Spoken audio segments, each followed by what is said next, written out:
WhatsApp guys, आप देख रहे हो द एंग्री इंडियन शो और आज हम बात करने वाले हैं डिफेंस अपडेट्स के बारे में। वीडियो यहाँ पे इंपॉर्टेंट होने वाली, तो वीडियो को जरूर पूरा देखें। बात करेंगे सबसे पहली अपडेट के बारे में जो कि आ रही है ITCM की तरफ से, यानी कि इंडिजिनस टेक्नोलॉजी क्रूज मिसाइल के बारे में। आपको ऑलरेडी पता होगा निर्भय को एक बार टेस्ट किया गया था स्मॉल टर्बोफैन इंजन से, यानी कि STFE से, जो कि GTRE की तरफ से बनाया गया है। लेकिन यहाँ पे कहा जा रहा है कि एक नई मिसाइल जो कि आप कह सकते हो ITCM-2 होने वाली है, जिसको स्मॉल टर्बोफैन इंजन से पावर किया जाएगा, उसका जो फ्लाइट ट्रायल है वो नेक्स्ट फ्यू मंथ्स में किया जाना है, यानी कि आने वाले 2 महीनों के अंदर अंदर इसका जो टेस्ट है वो किया जा सकता है। और इसके अलावा ये जो मिसाइल होने वाली है ये 1000 किलोमीटर तक मार करने में सक्षम होने वाली है और ये लैंड अटैक क्रूज मिसाइल होने वाली है, यानी कि इसको लैंड से ही लॉन्च किया जाएगा और ये 1000 किलोमीटर तक जाके मार करने में पूरी तरीके से सक्षम होने वाली है, जो कि आप कह सकते हो निर्भय की तरह ही है, लेकिन निर्भय का एक अलग से वेरिएंट है, यानी कि निर्भय मिसाइल नहीं है और ये एक पूरी तरीके से इंडिजिनस मिसाइल है जो कि 1000 किलोमीटर तक मार करने में सक्षम है। और निर्भय का भी टेस्ट आने वाले कुछ महीनों में किया जाएगा। अब हम बात कर लेते हैं नेक्स्ट अपडेट के बारे में। तो ADE ने फुल मिशन सिम्युलेटर जो है वो इंडियन एयरफोर्स को दे दिया है, यानी कि पहले हमारे फाइटर पायलट्स इस पर ट्रेन करते थे, लेकिन जो भी कमियां थी उसको बताते हुए इंडियन एयरफोर्स ने इसको अपग्रेड कराया था और अब जाकर ये पूरी तरीके से अपग्रेड होकर इंडियन एयरफोर्स को डिलीवर कर दिया गया है। और ये उन लोगों के पे जवाब है कि इंडियन जो पायलट्स हैं वो पूरी तरीके से ट्रेन नहीं है, या फिर वो रफाल हो या फिर तेजस हो, तो वो पाकिस्तानी पायलट से बेहतर नहीं हो सकते। तो उनके लिए जवाब है कि हमारे पास ऐसे सिम्युलेटर्स हैं और हमारे पायलट्स गांजा फूंक कर ट्रेनिंग नहीं किया करते और ना ही जो अपने जो मिसाइल्स हैं उसको जंगलों में गिराकर आया करते हैं।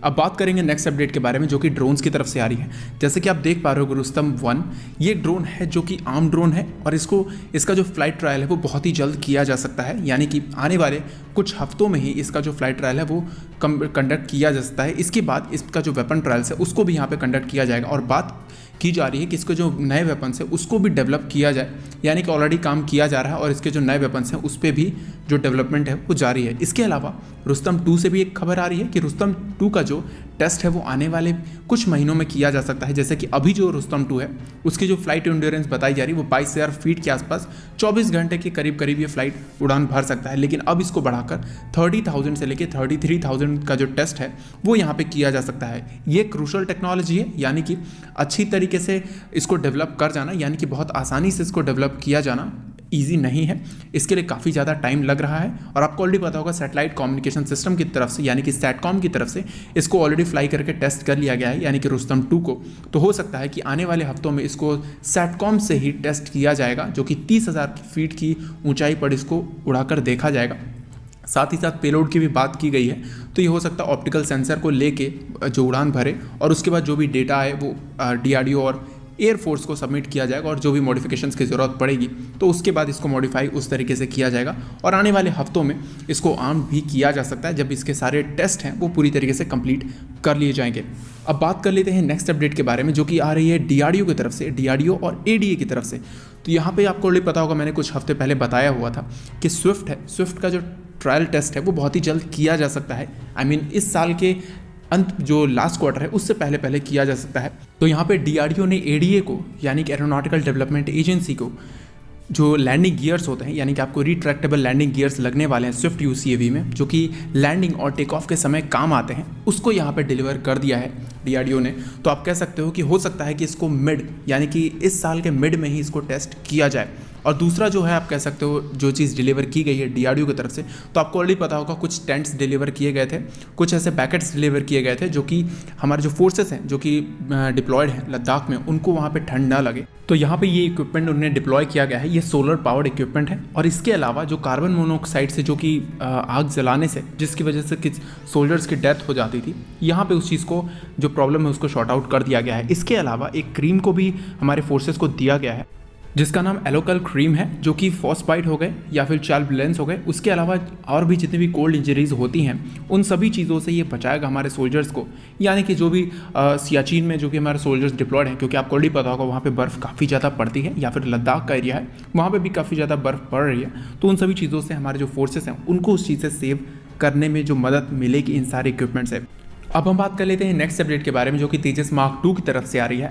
आपको ऑलरेडी पता होगा मीडियम वेट फाइटर, इसकी जो 170 प्रोडक्शन यूनिट है वो हमें चाहिए, जिसके बारे में बात कही गई कि 2021 के अप्रैल में इसकी जो मेटल कटिंग है वो स्टार्ट की जाएगी। उसके बाद 18 महीनों के बाद, यानी कि 2022 में 2022 के अंत तक या फिर 2023 के शुरुआत में इसका जो पहला प्रोटोटाइप है वो बन के तैयार होगा।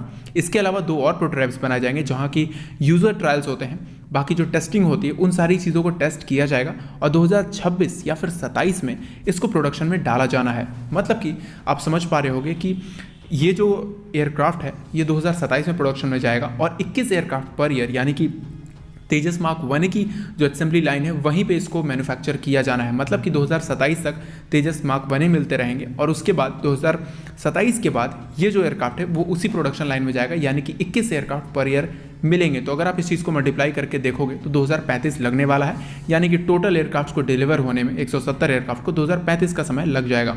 इसके अलावा यहाँ पे एमका के बारे में भी बात की गई है। एमका का जो प्रोटोटाइप है वो 2026 में बन के तैयार हो जाएगा और 2029 में इसको प्रोडक्शन में डाला जाएगा और 2000 आप कह सकते हो 32 तक जो मार्क 1 की प्रोडक्शन उसको पूरी तरीके से कंप्लीट कर लिया जाएगा और 2035 से मार्क 2 का जो प्रोडक्शन है वो यहाँ पे स्टार्ट किया जाना है। तो यहाँ पे बात कही जा रही है कि जो सेकंड फेज होगा एमका का, यानी कि एमका जल्दी डिलीवर हो जाएगा तेजस मार्क 2 से। जब तक तेजस मार्क 2 पूरी तरीके से डिलीवर हो चुके होंगे तब तक यहाँ पे एमका का मार्क 1 जो वेरिएंट है वो पूरी तरीके से डिलीवर हो जाएगा। इसके बाद एक और अपडेट आ रही है कि तेजस मार्क 2 और एमका इन दोनों का ही जो वेरिएंट है उसको ऑप्शनली मैंड किया जा रहा है, यानी कि इसको अनमैंड तरीके से भी उड़ाया जाएगा और साथ ही साथ मैंड तरीके से भी उड़ाया जाएगा। और बात कही जा रही है कि जो हमारा टेडबेफ होगा यानी twin engine deck based fighter उसको भी अनमैंड तरीके से उड़ाया जा सकता है, यानी कि इन सभी एयरक्राफ्ट में 5th जनरेशन की टेक्नोलॉजी डाली जा रही है। जैसे कि मैंने एक बार बहुत पहले अपडेट में बताया था कि F-16 को किस तरीके से अनमैंड तरीके से उड़ाया जा रहा है। आप उस वीडियो को मेरे वीडियोस में देख सकते हो या फिर हो सकता है मैं डिस्क्रिप्शन में लिंक इसका दे दूंगा। तो बिल्कुल उसी टेक्नोलॉजी को यूज़ करते हुए DRDO इसको भी अनमैंड बनाने वाली है। अब हम बात कर लेते हैं नेक्स्ट अपडेट के बारे में। यहाँ पे अपडेट आ रही है कोस्टल रेडार को लेके। तो नए कोस्टल रेडार्स यानी कि 42 की संख्या में जो कोस्टल रेडार्स हैं उसको यहाँ पे हमारे जो पोर्ट्स हैं उसके आसपास लगाया जाना है, यानी कि जो सबमरीन्स हैं, जो शिप्स हैं, इन सभी को डिटेक्ट किया जा सके। इस वजह से एक्सटर्नल जो कोस्टल रेडार्स होते हैं उसको यहाँ पे डिप्लॉय करने की बात कर रही है इंडियन नेवी और हो सकता है कि आने वाले समय में इसका जो एक्सपोर्ट है वो भी किया जाए, क्योंकि फिलीपींस को हम ऑलरेडी इसके बारे में बात कर रहे हैं कि कोस्टल रेडार्स को हमें एक्सपोर्ट करना है फिलीपींस को। तो हो सकता है कि आने वाले फिलीपींस हो या फिर वियतनाम हो, इन सबको हम कोस्टल रेडार्स दें, क्योंकि वहाँ पे ज़्यादा खतरा है चाइनीज़ शिप्स का, क्योंकि साउथ चाइना सी में चाइनीज़ शिप्स की जो डिप्लॉयमेंट है वो काफ़ी ज़्यादा बढ़ती जा रही है आज के समय में। अब हम बात कर लेते हैं नेक्स्ट अपडेट के बारे में। तो आपको ऑलरेडी पता होगा, आपने कई बार उनको यूट्यूब पे भी देखा होगा, एक हिलाली नाम का व्यक्ति है जो कि पाकिस्तानी जो आर्मी है उसका हमेशा साइड लेता रहता है। तो उन्होंने आज चीज़ को कंफर्म किया है कि बालाकोट का जो स्ट्राइक हुआ था वहाँ पे हमारी तरफ से जो टारगेट था वो इंडियन आर्मी का ब्रिगेड हेडक्वार्टर था, जो कि हम सक्सेसफुली अचीव नहीं कर पाए थे। और उसके अलावा उन्होंने कहा था कि 300 से ज़्यादा कैजुअलिटीज़ हुई हैं हमारी साइड में। जो एग्जैक्ट नंबर है वो 293 या 97 के आसपास बताए जा रहे हैं, लेकिन उन्होंने ये कहा है कि जो हमारे तरफ से कोई भी कैजुअलिटी हम नहीं कर पाए इंडिया की तरफ। तो ये सारी चीज़ें एक एक करके सामने आ रही हैं। पाकिस्तान एक एक करके इन सारे सच को एक्सेप्ट कर रहा है। बस एक सिर्फ और सिर्फ सच है जो कि एक्सेप्ट करना बाकी रह गया, जो कि F-16 का है। और आपको ऑलरेडी पता होगा पाकिस्तान में 12 घंटे से ज़्यादा का ब्लैकआउट हुआ पड़ा था, यानी कि लाइट्स बंद थी। तो यहाँ पे ये भाई साहब, जैसे कि आपको ऑलरेडी पता होगा ये कौन है, इनका नाम है शेख रशीद और ये पाकिस्तान के गंजेड़ी इमरान खान के मिनिस्टर हैं। तो इनका कहना है कि जो पाकिस्तान में लाइट्स चली गई थी इतने देर के लिए, वो सिर्फ और सिर्फ इंडिया में फार्मर प्रोटेस्ट की वजह से हो रहे हैं और इंडिया इसके आड़ में अटैक करने वाला था। ये डर तो अच्छा है, लेकिन ये गांजा फूंक के देने वाले बयान बंद कर दें, क्योंकि इन्हीं बयानों की वजह से दुनिया आपको मुंह नहीं लगाती। इसका मतलब यही होगा कि एक दिन आपकी वाइफ आपको छोड़ के चली जाएगी और आप कहोगे इसमें भी इंडिया और प्रधानमंत्री मोदी का ही हाथ है। तो आपको क्या लगता है इन सारी चीज़ों के बारे में कमेंट करके जरूर बता देना। आज के वीडियो के लिए इतना ही। अंत तक वीडियो को देखने के लिए धन्यवाद। जय हिंद।